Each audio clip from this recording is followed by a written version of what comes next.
தர்கா வழிபாட்டில் உள்ளவரின் ஜனாசா தொழுகையில் கலந்து கொள்ளலாமா?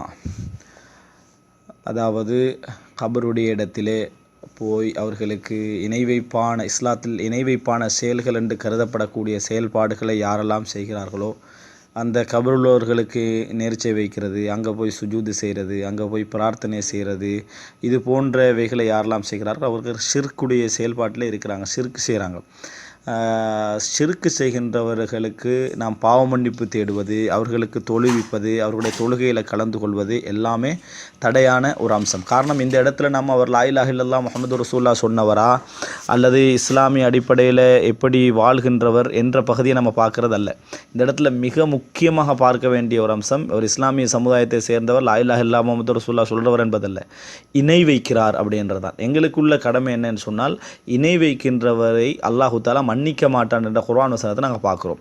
இப்போ எனவே இணை வைக்கின்ற ஒரு செயல்பாடு எப்படி நம்ம ஒருத்தர் உது இல்லாட்டி பின்னால் தொழ மாட்டோமோ அதே மாதிரி தான் இணை வைக்கின்ற ஒரு செயல்பாடு மிக மோசமான ஒரு செயல்பாடு. அதனால தான் நம்ம பின்னால் தொழுவது கூட இல்லை அவருக்கு பின்னால்.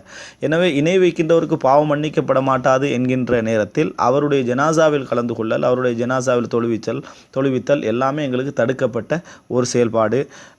இதை நாம் தவிர்த்து கொள்ள வேண்டும். பிழையான ஒரு செயல்பாடு. அப்படி போகின்றவர்கிட்ட நம்ம இதை சொல்லணும், இது பிழையான ஒரு செயல்பாடு. காரணம், ஒரு இணை வைப்பில் ஒரு மௌத்தாகிக்கிறாரு. இணை வைப்பில் மௌத்தாகினவருக்கு அல்லாஹ் தஆலா பாவத்தை என்ன செய்ய மாட்டான், மன்னிக்க மாட்டான். இப்படி சொல்கிற நேரத்தில் என்ன கேட்பாங்கன்னா, இவர் நரகவாதி என்று சொல்ல வாரீங்களாண்டு. நாங்கள் அவரை பற்றி தனிப்பட்ட ரீதியான எந்த தீர்ப்பும் நம்ம சொல்ல வரலை.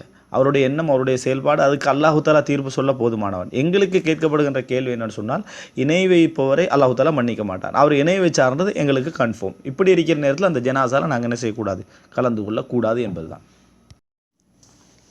பயணத்தில் ஃபர்து தொழுகை உட்கார்ந்தோ அல்லது வேறு விதங்களிலோ தொழலாமா அல்லது நின்று தான் தொழ வேண்டுமா? பயணத்தில் மட்டுமல்ல, வீட்டில் இருந்தாலும் சரி, ஊரில் இருந்தாலும் சரி, எந்த ஒரு நிலையில் இருந்தாலும் நமக்கு நின்று தொழ முடியாத நேரத்தில் இருந்து தொழலாம். இப்போ இதில் பிரயாணமாக ஊரில் இருக்கிறோமா என்பதல்ல அந்த இடத்துல நம்ம கவனிக்க வேண்டியது. நம்மளால் நின்று தொழ முடியுமா முடியாதா என்ற சிச்சுவேஷன். நின்று தொழுவத முடியாததுக்கு என்ன காரணம்? அதாவது எங்களுக்கு அங்கே நிற்க முடியாத அமைப்பில் அந்த இடம் இருக்குது, அந்த இடத்துல எங்களுக்கு நிற்கக்கூடிய சூழ்நிலை இல்லை, இருந்து தான் ஆக வேண்டும் அல்லது முட்டி போட்டு தான் ஆக வேண்டும் என்கின்ற ஒரு நிலை இருந்தால் அப்போ அவர் இருந்து தொழுவது கூடும்.